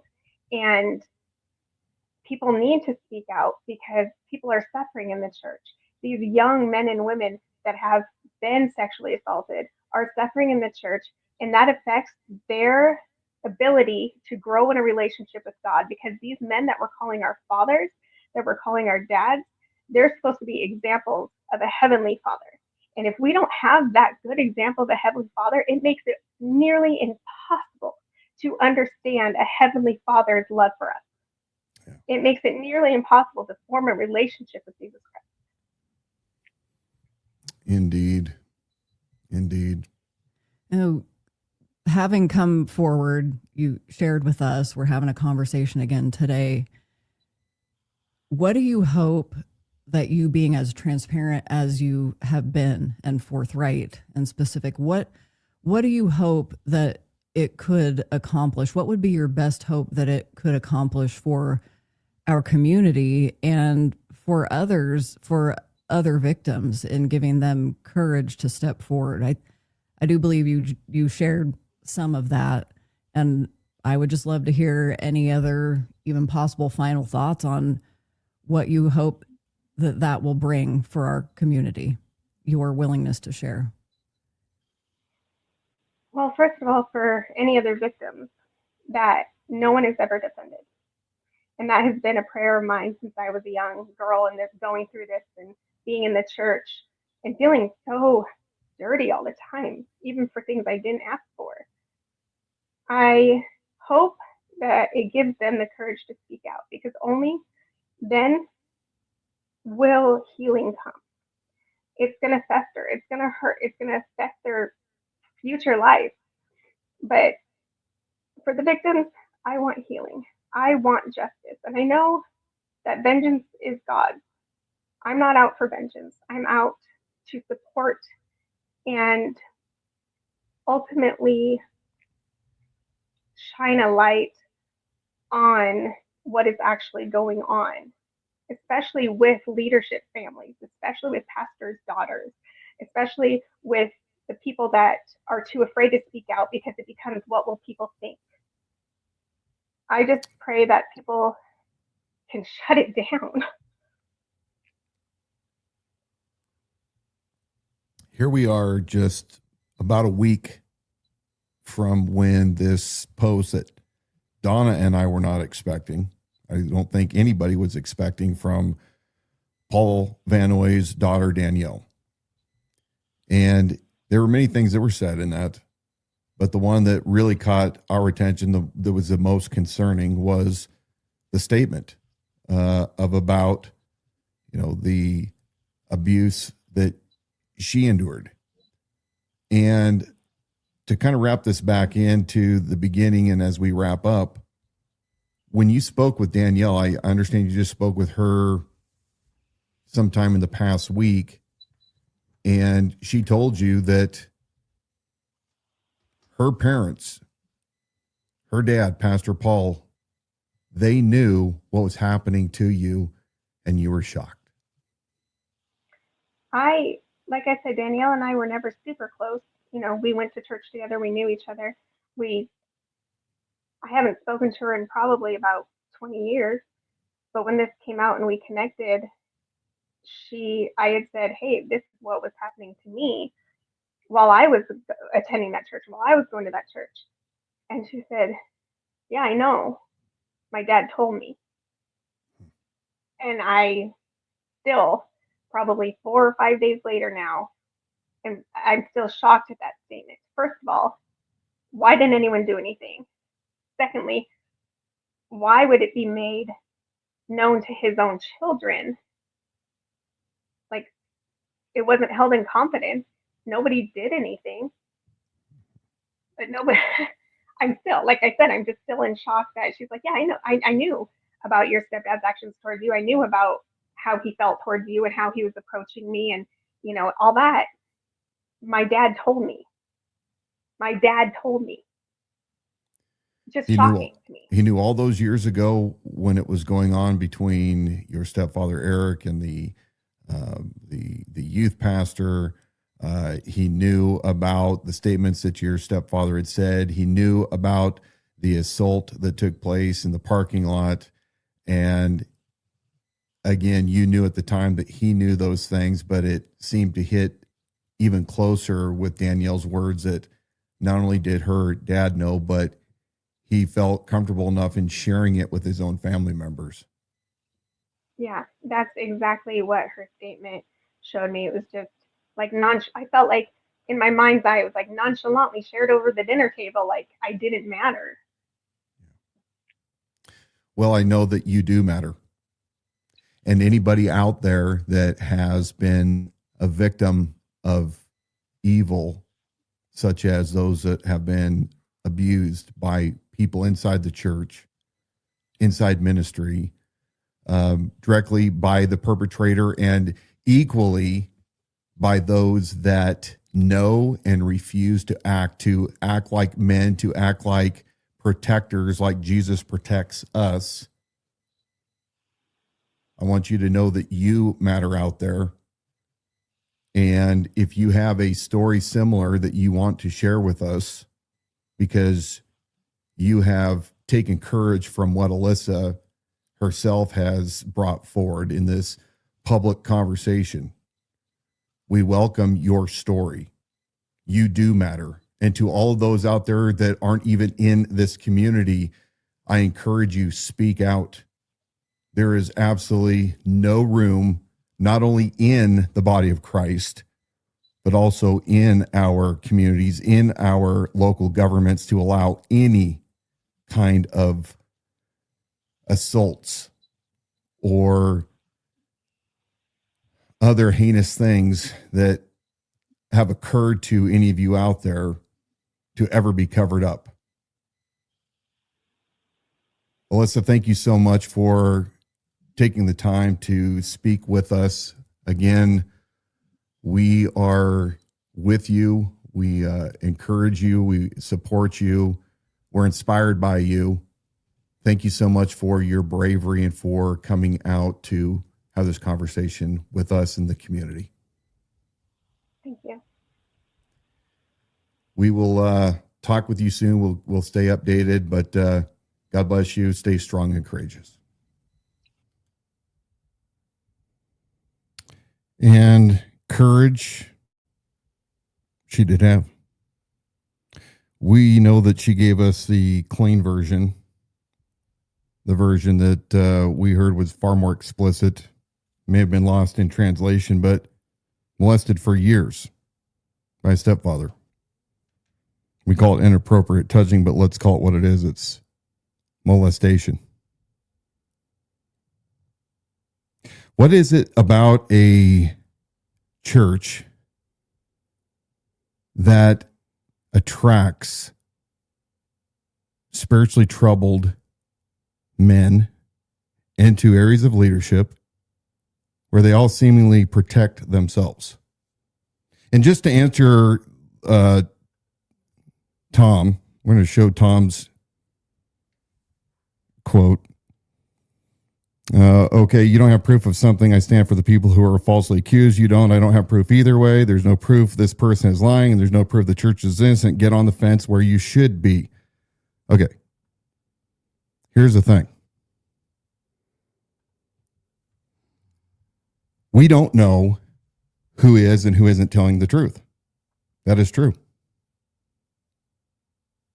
But if you don't do the minimum steps of reporting and letting those that have the authority and the expertise to investigate, then it's just the same. It's the same as committing the assault. But we'll never know whether it was true or it wasn't, because the men that should have reported, the mothers, what is wrong with the mothers? Are acting like we lived back in the early 1900s and women were still, bound up to a chain in the house and, no women's rights. And where are the mothers? You saw the mother was, according to Alyssa, jealous of the relationship that her stepfather was inappropriately giving to her, turned her blind eye to the assault that took place, and eventually kicked her out. But what is it with these perverts that wind up in church? Yeah, with the relationship with Alyssa's mom, I know that some of that got lost because she was being careful in how she presented that. And I want to remind everybody that Alyssa is still protective of her mother in saying she also was a highly abused and manipulated woman. And so you've got to keep that into perspective. But yeah, that also plays a significant role in how abuse is allowed to continue. And it was also probably lost on some, but she was violently attacked and assaulted. You can fill in the blanks inside a parking lot. And this happened just right before, as she had told us, the fight between the youth pastor and her stepdad in a parking lot in Kootenai County. So it's not our story to continue talking about, but I do want to say, for those of you out there that want to continue supporting and demanding that we never believe the accuser. By the way, there are a lot of accusations that are false. We have seen this. We've seen lives ruined. I don't want to give you the idea that just because somebody says something, we automatically believe it. However, when it is corroborated by others and there is a length of time, a pattern of behaviors, and nobody acts, to me, that starts looking pretty guilty. I can tell you, I myself never received justice from my abuser. Nobody ever went to jail. There was no justice. There was ridicule that happened to a preschool boy. Let me read to you the scripture. Since Paul likes to read the scripture, I'm going to read for you Jesus' own words. I want you to think about it. In Matthew 7:15 through 20, let's go ahead and put that slide up on the screen, if you would, please. Jesus says, "Beware of false prophets who come to you in sheep's clothing, but inwardly are ravenous wolves. You will recognize them by their fruits. Are grapes gathered from thorn bushes or figs from thistles? So every healthy tree bears good fruit, but the diseased tree bears bad fruit.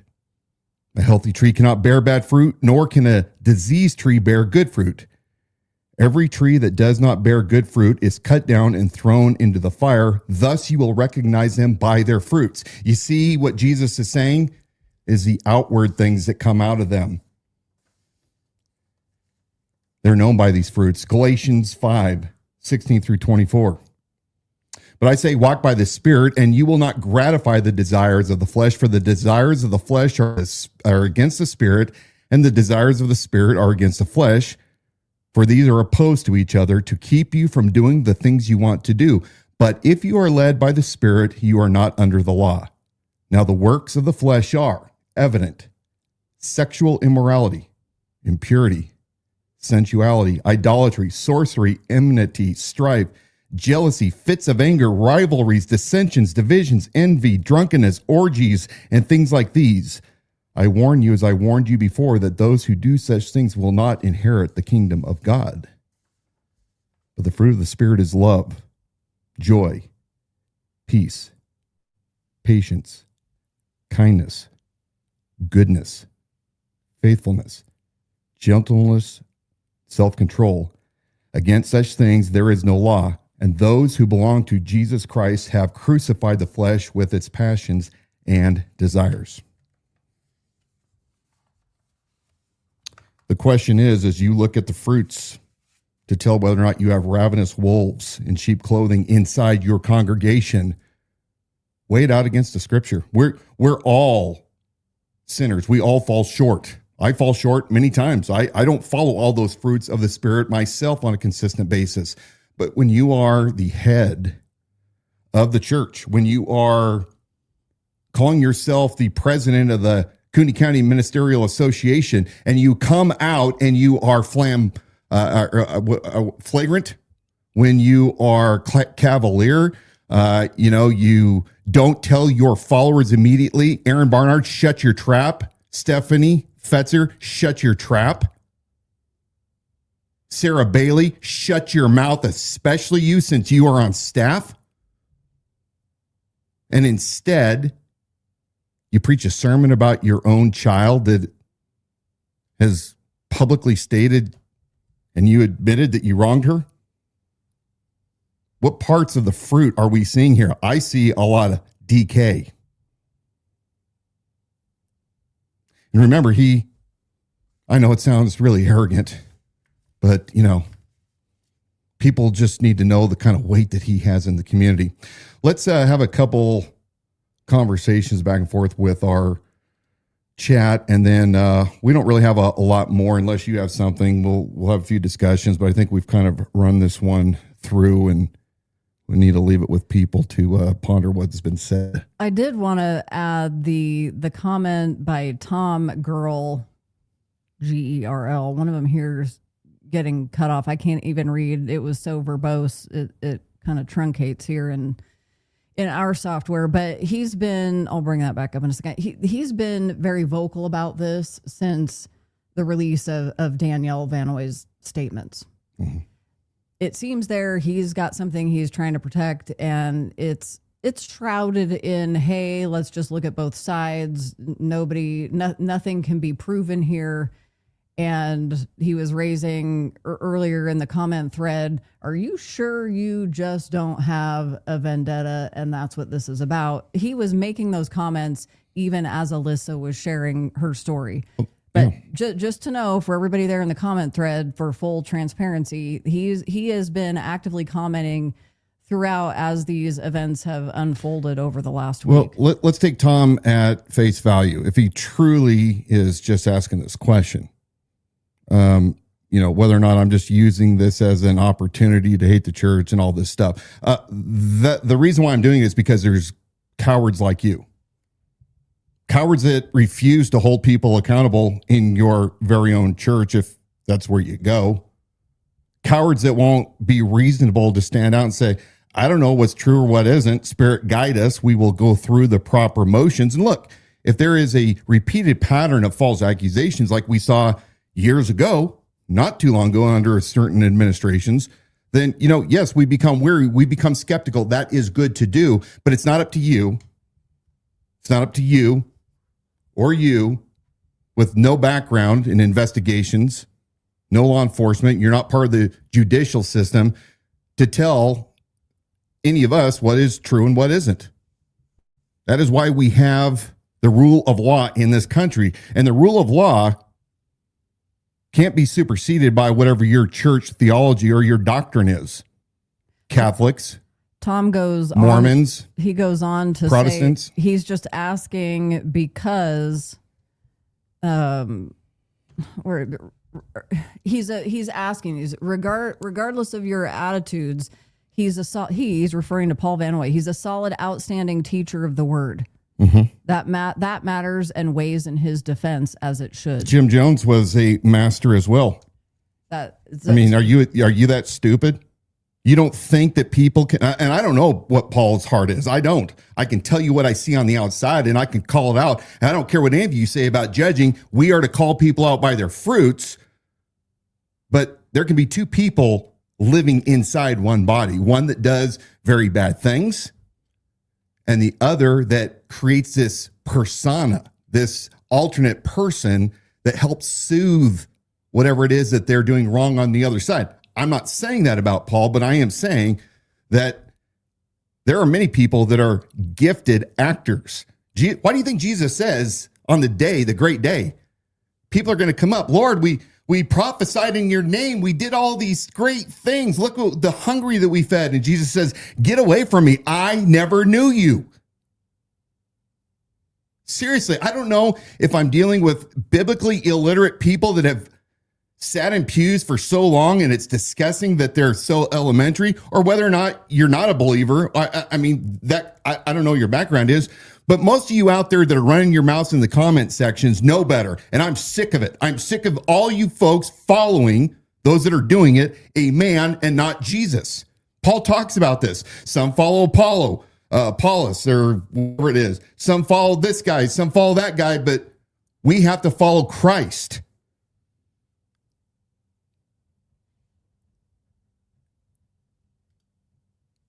Those of you that are fathers of little girls, little boys, but little girls, somebody touches your daughter, what are you going to do? Somebody touches your daughter inside your church, what are you going to do? You're going to sit there and say, we'll just pray over him. We'll remove him for a while.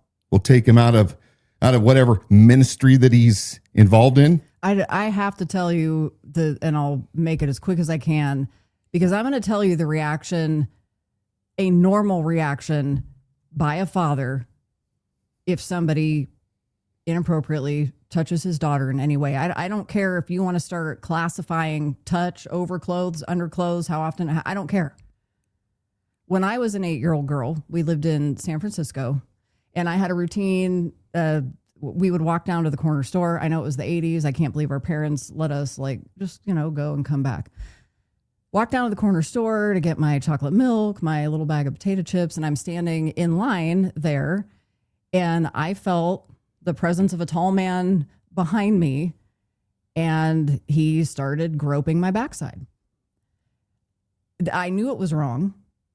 So much so that I was like, I didn't say anything. I was a very shy young girl. And I took the items I had, I was going to buy, and I put them back, and I walked home as fast as I could. I got home, and my dad's like, "What's wrong?" And I was like, "Nothing." Didn't know what to say. And he's like, "Something's wrong. You tell me right now." And so I said, I was just at the corner store, and this is what happened. This guy was touching me on the backside, and that was about as much information as was necessary. My dad bolted out of the front door, went immediately down to the corner store, spoke with the clerk, and my dad gave the guy's descriptors that I had given him, and he says to the clerk, "Did you see this guy in here?" And he said, "Yeah, he was just in here. Like, what's wrong? What happened?" My dad told the clerk, "Well, this guy inappropriately, he touched my daughter." And the clerk said, "Well, why didn't she tell us? We would have done something. We wouldn't stand for that." And so my dad goes to the laundromat next door and sees a guy by the same descriptor sitting there in the big picture window in the laundromat. And he approaches the guy and says, "Were you just in the corner store?" No, I wasn't there." "Well, why do you have the candy bar? Where'd you get the candy bar and that?" Clearly, the guy was lying, fit the description that I had given. And my dad he grabs him by his shirt and pulls him in. And he said, "You were there." And he said, "Lucky for you that I'm a God-fearing man, because you touched my daughter, that you messed with the wrong guy by touching my daughter. And if I wasn't a God-fearing man, you're going straight through that glass window. You get out of here and you never come back." And the reason I tell that story is because that is a reaction of a father who is protecting his daughter. Whether or not, then you're going to get down to whether or not you're believing the stories and the accounts that have been shared in the last week or from Alyssa tonight. That is an appropriate reaction of a father who is protecting his daughter and his family. None of that, nothing else matters. Protecting an institution, your reputation. That is the instinct of a father. And as she said, Alyssa, how are we supposed to know our Heavenly Father when our own earthly fathers are the examples of abusers and those that don't protect us? How are we supposed to have a good relationship? This kind of comes now full circle. A couple of weeks ago, we finally released, because I was sick and tired of hearing Paul run his mouth again, to the public, and it was time to let the public hear what he really says when he doesn't think anybody's listening. You can go back to our episodes just a few weeks ago, listen to him in his own words, see the emails that we published to back up what it is that we're talking about. My understanding is that Paul, in the recording that we released, stated that he had a daughter that had renounced her faith and had moved to New York. It is my understanding that Danielle saw that clip, and this is why she decided to publicly come out and to give her side of the story, and she did. Paul then responded and validated that she was who she was, and there's been this back and forth. If you want to see it yourself, you can go on to X, Danielle_Van Noy, see what's happening.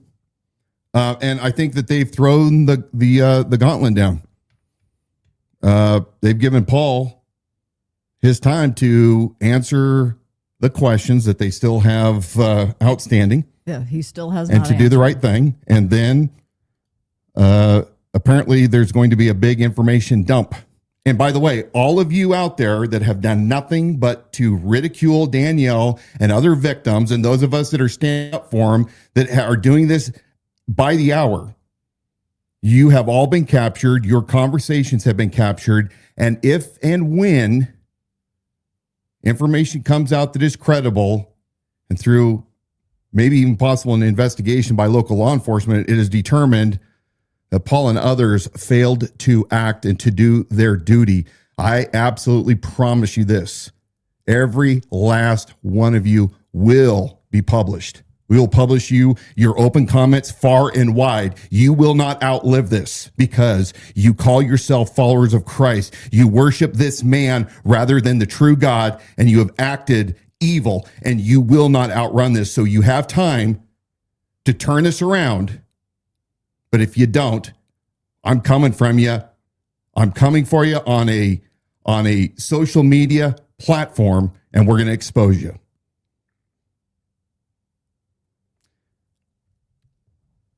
If you have experienced similar things to Danielle and Alyssa at Candlelight or any other of the churches right here in Kootenai County, reach out to us. We want to hear your story. As I said on the campaign trail, one of my hot topics that I wanted to immediately go after, all human trafficking that takes place in our community. Whatever form of abuse happens in this county, just because I'm no longer running for sheriff doesn't mean that it still doesn't matter, or that it doesn't matter anymore, or that it isn't happening. And if it's happening in these local churches and it's failing to be reported, and we've heard the stories, and some of them, I will personally never walk in some of these buildings ever again. We will expose it. We will bring it to light. Now, heavy times, but remember, we walk in the light as he is in the light. We have fellowship with him. Be strong and courageous. We'll see you guys again next week soon.